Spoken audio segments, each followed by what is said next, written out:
Olá, a paz do Senhor Jesus Cristo, bem-vindo aqui ao meu canal, Pastor Wesley José, e vamos juntos estudar mais uma lição da Bíblia Sagrada, da Palavra de Deus. Essa lição, segundo trimestre de 2022, falando a respeito do perigo das tentações.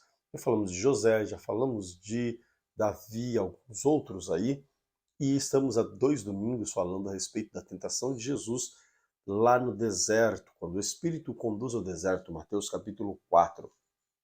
E hoje estaremos falando a respeito da última tentação direta de Jesus. O tema da lição hoje é antecipando as promessas, os planos, a bênção de Deus.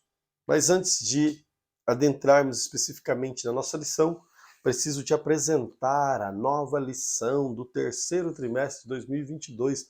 Já está em mãos aqui,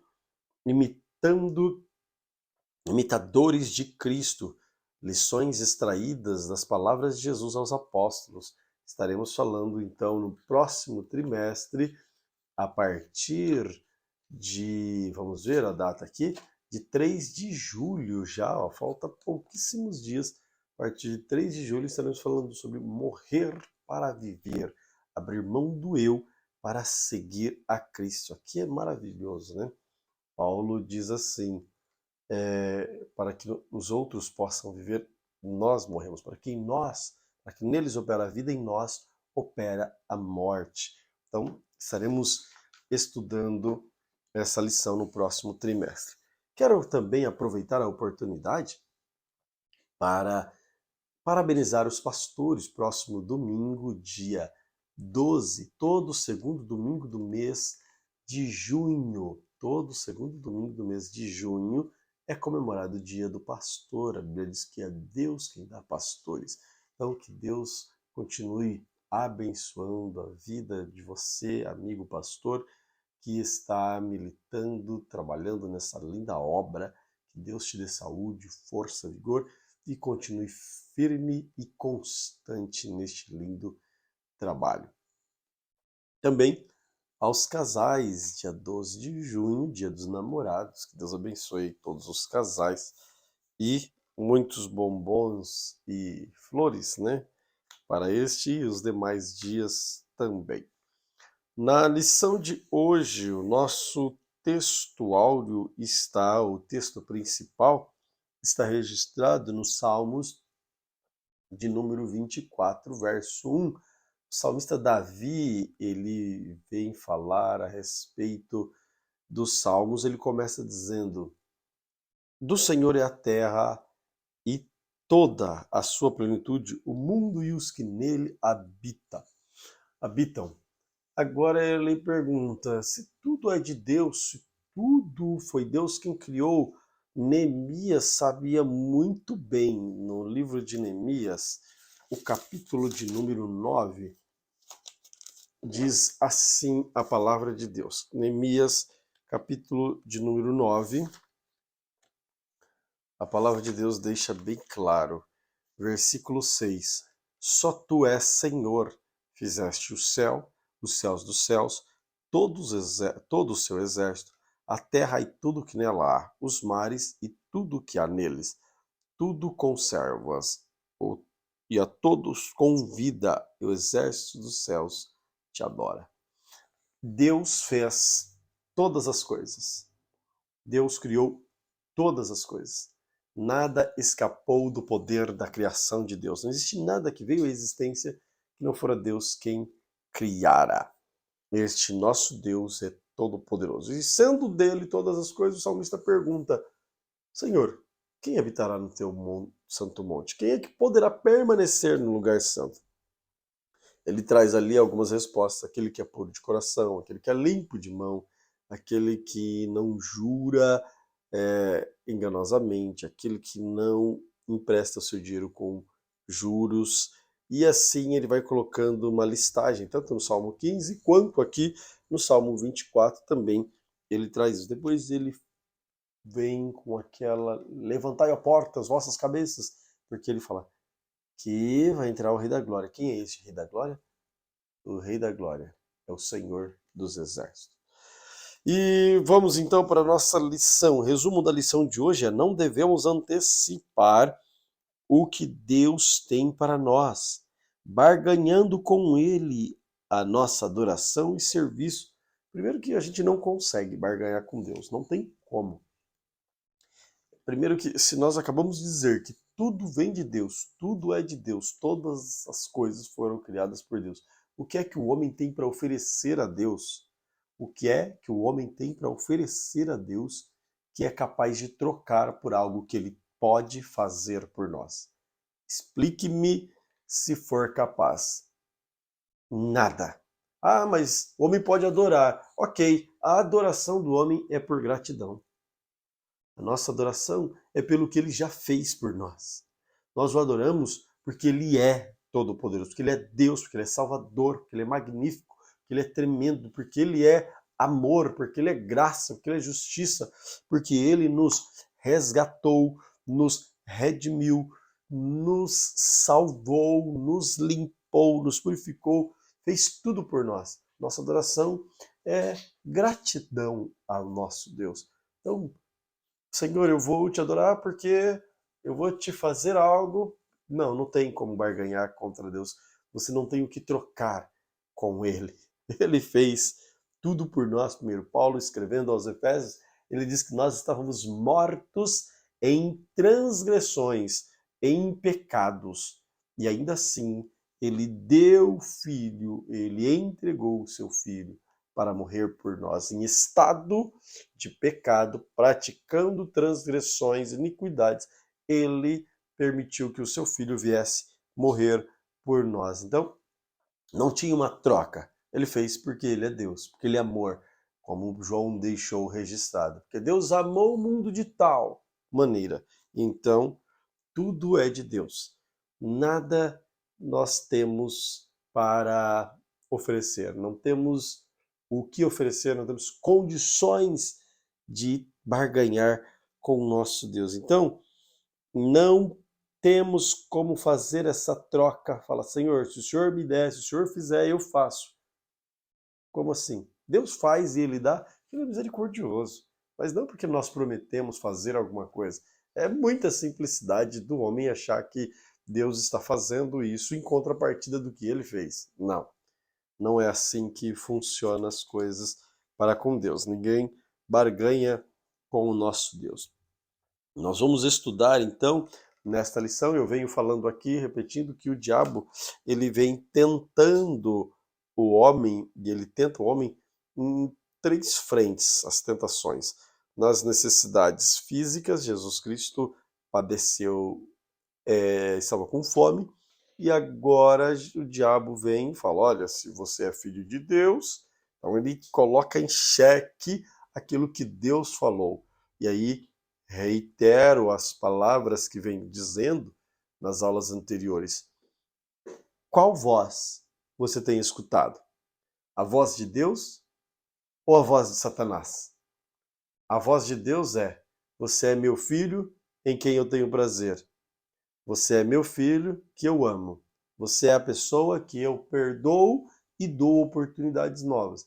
Ou você tem escutado a voz de Satanás dizendo que você não vale nada, que Deus te abandonou, porque o diabo ele vem com sugestões para confundir você. E ele diz para Jesus: se és filho de Deus, Jesus tinha acabado de ser batizado, 40 dias antes, tinha escutado do próprio Deus dizendo que ele era o filho amado em quem Deus tem prazer.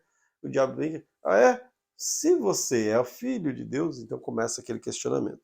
Então o diabo tenta nas necessidades físicas, tanto a fome quanto as fisiológicas. O diabo tenta. O diabo tenta também nas necessidades emocionais. Ele tenta dar um jeito de afrontar o nosso Deus, transformar aquilo que é pelo que não é, ou aquilo que não é pelo que é, vice-versa.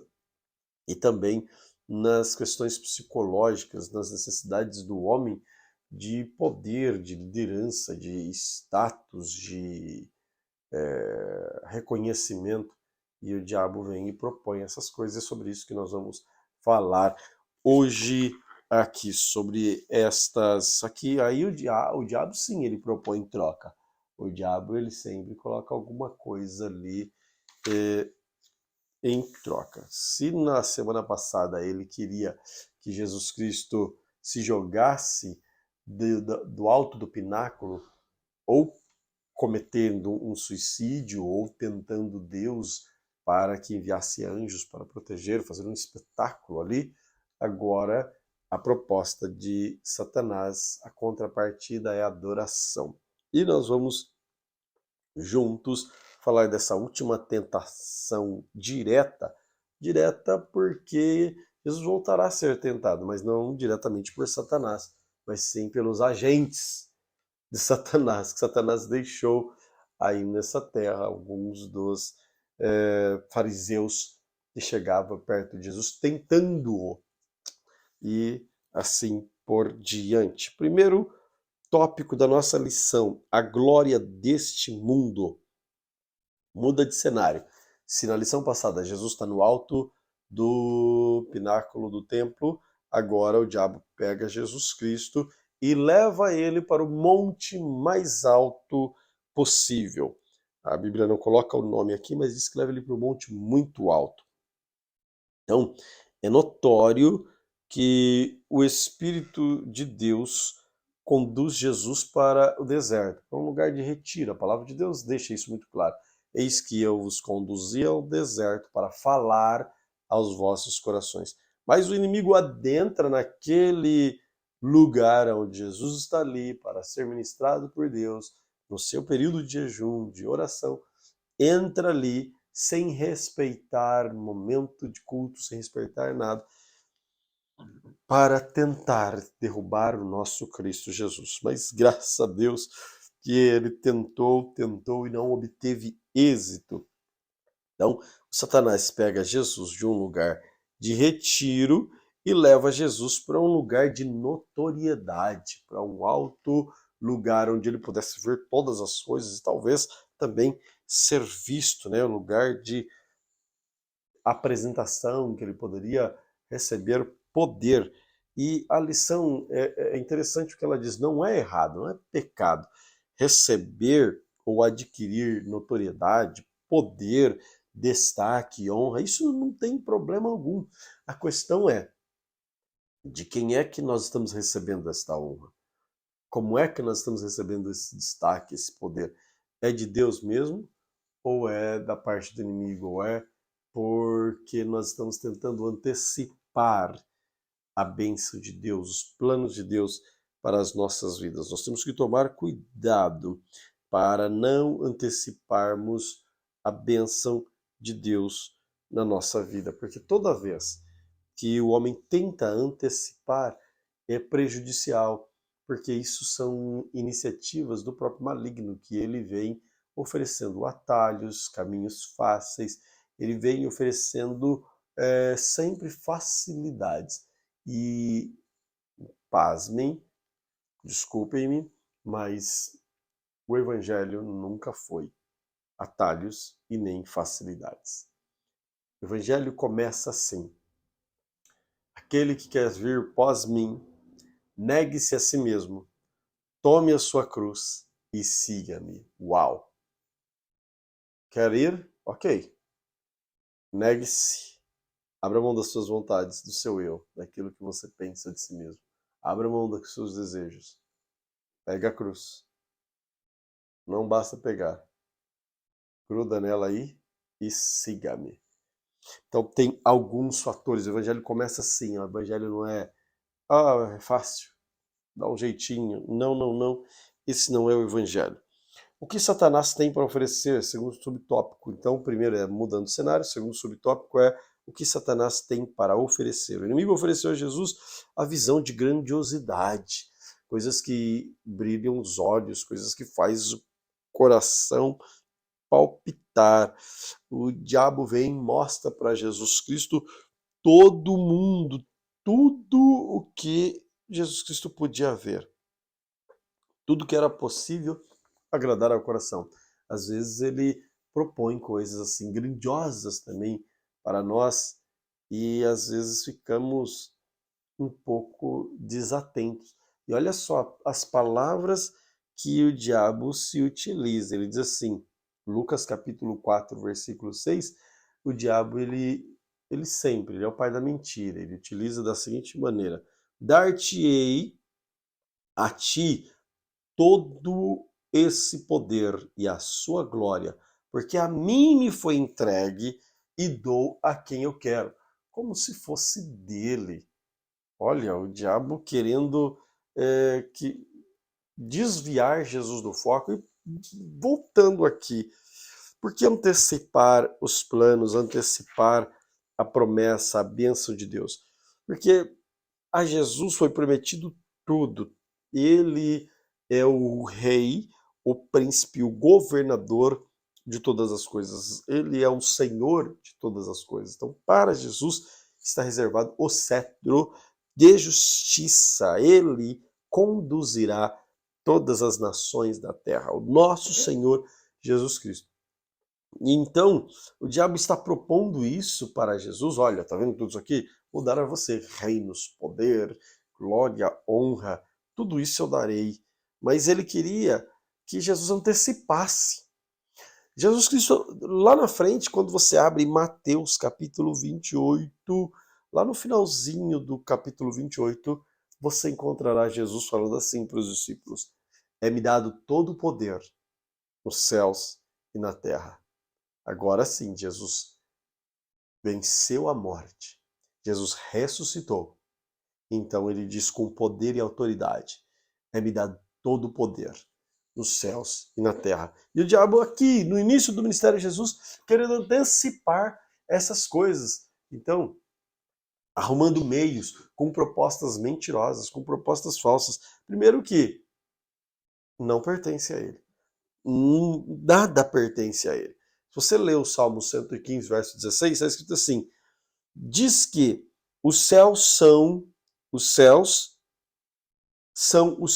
do Senhor, mas a terra deu ele aos filhos dos homens. Então, os céus pertencem a Deus e a terra Deus outorgou para os homens. Pela displicência dos homens, o diabo se apropriou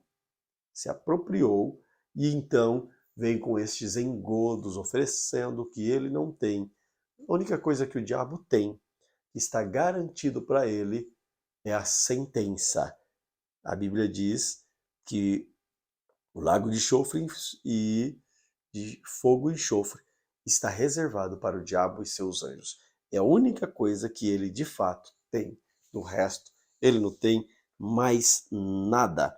Então, a Bíblia até diz, e em 1 João capítulo 5, versículo 19, que o mundo jaz no maligno, que ele dita o curso deste mundo, ele dita princípios, regras e assim por diante, desvirtua valores, e muitos que nós temos visto nos dias de hoje, quebrando assim valores, estacas que estavam bem firmadas, sendo rompidas através de inserções malignas e muitas pessoas aceitando. No entanto, nós temos que vigiar, orar e resistir o diabo para que ele fuja de nós.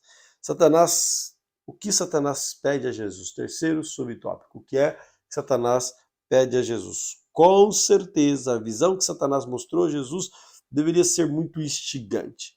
Deveria ser algo assim muito, muito, muito bonito, muito, muito grandioso. Porque para ele pedir o que ele vem pedir a Jesus, ele tinha que estar oferecendo algo que fizesse os olhos de Jesus brilhar. Por mais que faça os olhos brilhar, Jesus demonstra uma submissão sem igual.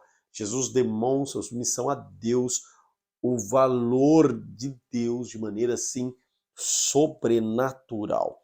Ele pede para Jesus que Jesus o adore, então somente me adore. Veja, e é interessante observar isso aqui, que Satanás, ele não pede para Jesus deixar de adorar a Deus.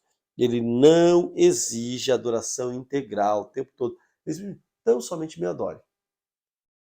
Mas é justamente aí que está o negócio. o diabo ele nunca chega com coisas grandiosas, ele vem com inserções pequenas que a princípio é só mas aquilo vai tomar uma proporção enorme que pode te trazer prejuízos gigantes. A busca pela adoração humana é um combustível para a vaidade satânica há muito tempo. Ele vem buscando adoração através de diversas maneiras, através de ídolos, através de tantas situações que o diabo tem feito e tem engodado e enganado muitos homens. Infelizmente, o inimigo continua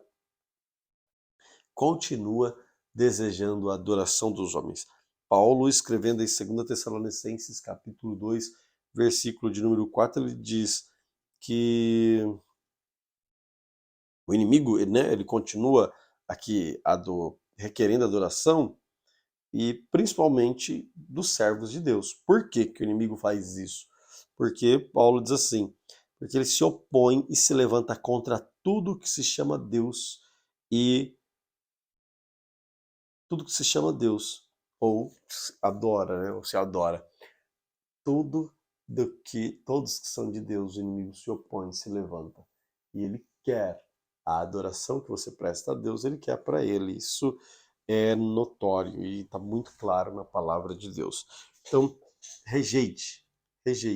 Mas, puxa, adorar o diabo de diversas maneiras. Adoração ao diabo é literalmente o adultério a Deus. Quando não mais adoro a Deus, estou adorando a Baal, a Mamon, aos princípios, aquilo que eles vendem, aquilo que eles propõem, eu estou adorando literalmente Satanás, o diabo. Segundo tópico da nossa lição é: não antecipe o que Deus tem para você. Deus não se utiliza dos caminhos de Satanás. Enquanto o inimigo tenta seduzir e enganar os homens, mostrar o que pode usufruir temporariamente, sem dizer a eles o que aguardam na eternidade, Deus que está nos reservando aos que lhes são fiéis, que não acreditam nas propostas mentirosas do diabo. O diabo, ele sempre quer propor pra gente alguma coisa que parece, olha. E, por exemplo, o exemplo de Eva, você não vai morrer. Ele só explicou o aspecto físico da coisa. Pelo contrário, você vai ser como Deus. Mas ele não diz para Eva o problema de tudo aquilo.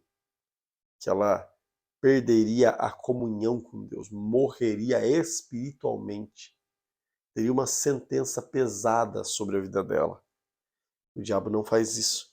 Ele vem enganando, prometendo coisas, fazendo com que o homem acredite nessas propostas, só que ele não explica, não diz as consequências que virão posterior ao ato de o homem ceder às tentações. Então, ele não somente rouba e destrói, como também leva os homens a caminhos que perecem. A Bíblia diz que há caminhos que parecem direito, mas o fim deles é destruição e morte. Nós temos que estar atentos, porque o diabo, ele está sim procurando matar, roubar e destruir, mas também seduzir o homem para que o próprio homem se degringole. Segundo subtópico aqui do segundo tópico, diz assim: o mundo que Jesus veio para salvar. O diabo, segundo as Escrituras Sagradas, é o príncipe deste mundo. Porque já o príncipe deste século, João 16:11, diz isso. Já o príncipe deste século, Jesus desmente Satanás. Quando ele mostra de Jesus, não desmente, não entra em discussão. É interessante. Ele não entra em discussão. O diabo diz lá em Lucas que a ele foi dado, que a ele pertence, ele dá para quem ele quer, todos aqueles reinos, aquele poder.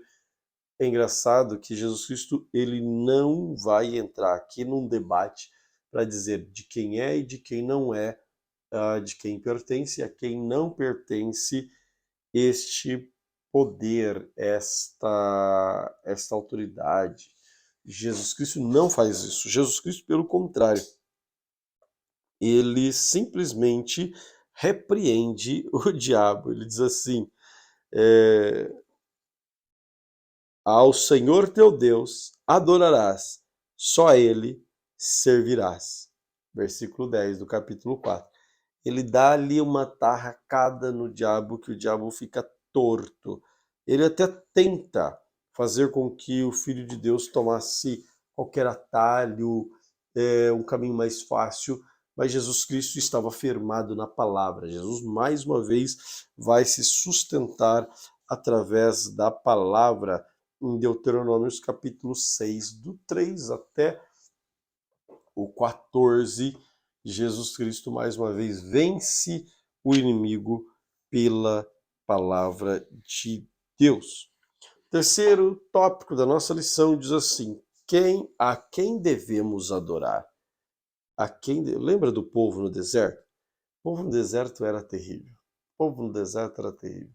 Acaba de sair do Egito, Deus faz coisas maravilhosas. Moisés sobe para falar com Deus e eles pedem um Deus para Arão e Arão constrói um bezerro de ouro. O tempo todo aquele povo tentando e Deus falando: adorarás somente o Senhor teu Deus, somente a ele servirá.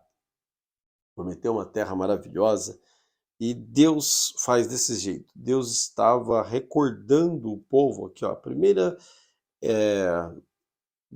vou ler aqui o segundo tópico da lição. A nova geração dos hebreus estava chegando à terra prometida e Moisés traz à memória deles algumas lições.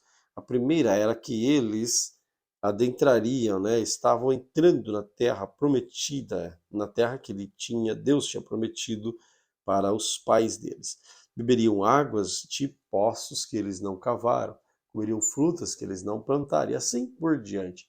Usufruiriam de muitos benefícios que eles sequer fizeram mover uma palha para conter. Deus estava recordando este povo das bênçãos que ele havia feito. Então, o povo no deserto, alguns momentos, busca adorar outros deuses, mas nós temos que buscarmos a adoração somente do Senhor, nosso Pai. Segundo subtópico diz esquecimento e ingratidão. Por que isso? Esquecimento, quando nós esquecemos das coisas que Deus fez. Eu estava dirigindo uma palavra à igreja no culto de ensino passado e falando a respeito da salvação pela graça. E dado momento, comecei a dizer o seguinte, que nós somos impelidos, comovidos por promessas, mas nós não somos comovidos ou impelidos a adorar, a demonstrar o nosso sentimento de gratidão por atos que já passaram, por coisas que já foram realizadas. Quando, na verdade, esta deveria ser o nosso maior motivador para demonstrar nossa emoção, nosso sentimento, nossa gratidão ao Senhor por tudo que Ele fez. Eu não posso ser motivado quando há uma promessa. Olha, eis que darei, eis que farei. Aí sim, sou motivado a, uau, não. Eu preciso ser motivado por tudo que Ele já fez na minha vida.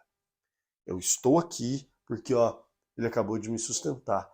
Não fosse isso, neste momento, eu teria caído. Gosto de uma palavra que está no livro de Jó, agora não me lembro a referência, mas se Deus quisesse, retirasse o seu espírito da face da terra, o teu fôlego, todos os homens morreriam de uma única vez. Olha, já pensou?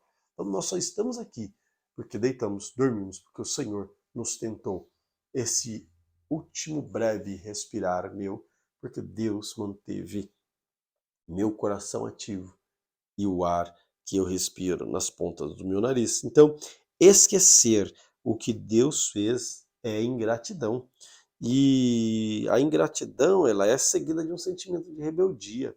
Olha só, os hebreus, com o passar do tempo, esqueceram de Deus, tornaram-se ingratos e por fim demonstraram sua rebeldia orando a ídolos. Olha só, a quem nós devemos adorar?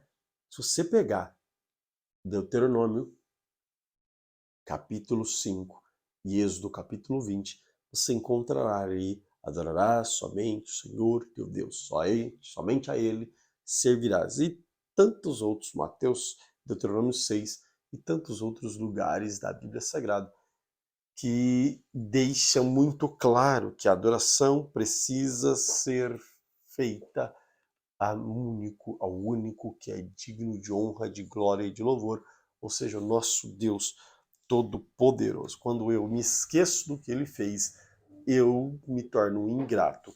E a partir do momento que eu me torno um ingrato, eu me torno um rebelde, porque eu desobedeço uma ordem expressa, que é de não adorar outro Deus além de mim. Terceiro subtópico aqui do terceiro tópico é adoração e serviço a nosso Deus. Na adoração tem algo maravilhoso aqui. Na adoração existe um segredo que é fantástico. Quando o homem compreende que o resultado melhor da vida dele virá da adoração, este homem passa a ser grato, passa a louvar a Deus o tempo todo. Por quê? Adoração é serviço. No hebraico é avodá. Avodá é literalmente servir, serviço, prestar um serviço ao Senhor. Ou seja, tudo que eu estou fazendo é avodá. Tudo que eu estou fazendo é adorar. Quando eu faço isso, quando eu presto essa adoração, esse serviço a Deus de verdade, então o meu coração se alegra. Estou sempre fazendo. Aqui estou estudando com você, Avodá. Estou fazendo para a glória do nome do Senhor Jesus. Estou servindo, adorando o nosso Deus. Este serviço precisa ser sempre, sempre, sempre, sempre. Tudo que nós fazemos para o nosso Deus. Adoração é uma forma de vida de quem anda conectado com Deus e vai além do momento em que estamos entoando louvores do templo. É justamente isso. Não é somente naquele momento. Uma vez um colega disse: eu gosto de determinado lugar porque lá tem período de adoração. Eu falei: o quê? Período de adoração? Adoração é o tempo todo. A adoração é enquanto você trabalha, enquanto você estuda, enquanto você ora, enquanto você canta, enquanto você lava a louça, enquanto você dirige. A adoração é contínua. Isso é culto ao Senhor nosso Deus. Nós oferecemos algo, adorando, bendizendo, um gesto, sem gesto, com voz, sem voz, com o coração. Nós sempre adoramos a Deus. O Pai está à procura de verdadeiros adoradores. Que adora como? Nos montes ou aqui nos postos? Em espírito e em verdade. Glória a Deus por isso. Por mais que Satanás nos tente fazer uma pequena concessão em nossa adoração, essa permissão será vista como uma entrega completa da nossa parte. Não há possibilidade de dizer que adoramos a Deus se nos inclinarmos a Satanás. Não tem como abrir concessão. É impossível. Jesus deixou isso muito claro, que de uma fonte não pode jorrar dois tipos de água. Não posso dizer que adoro a Deus e ao mesmo tempo adoro Satanás. Se eu sirvo a dois senhores, eu vou agradar um e desagradar a outro. É isso que o professor está dizendo aqui. Automaticamente, quando eu abro concessão para Satanás, eu estou negando a Deus. Um se opõe ao outro, assim, de maneira muito rígida, é bem antagônico um do outro. Então, não tem meio termo, não tem, um pouquinho de mal no meio do bem, um pouquinho de bem no meio. Não tem, não tem nada disso no nosso Deus. Em Cristo Jesus, você tem que ser pleno, em Cristo Jesus. Amém? Sem concessões para o maligno, sem concessões para qualquer que seja. E conclui dizendo assim: o exemplo de Jesus ao vencer a terceira tentação nos mostra que não precisamos antecipar o que Deus tem para nós. Também aprendemos que não podemos fazer nenhum tipo de concessão às propostas de Satanás. Você não precisa tomar atalhos, confie em Deus que há de cumprir as promessas em sua vida, pois é grande em sua fidelidade. Então, note, eu e você não precisamos pegar caminhos mais aparentemente mais fáceis. Não precisamos de atalho. Nós só precisamos confiar no Senhor Jesus Cristo. A seu tempo, todas as coisas virão. Imagina só, Jesus, vamos lá, vou aceitar isso aqui. Aceita algo que nem era, a pessoa nem tinha o poder para otorgar. Ele é o pai da mentira, então o diabo ele vem para destruir todas as coisas. Jesus nos ensina com a própria vida. Não precisamos antecipar, não precisamos de nada. Tudo acontecerá no devido tempo, porque Deus é o Senhor do tempo. Ele controla todo o tempo. Deus para o tempo. Deus volta ao tempo. Deus, se quiser, antecipa ao tempo. Nosso Deus, ele é poderoso sobre todas as coisas. Queridos, que Deus te abençoe de maneira especial.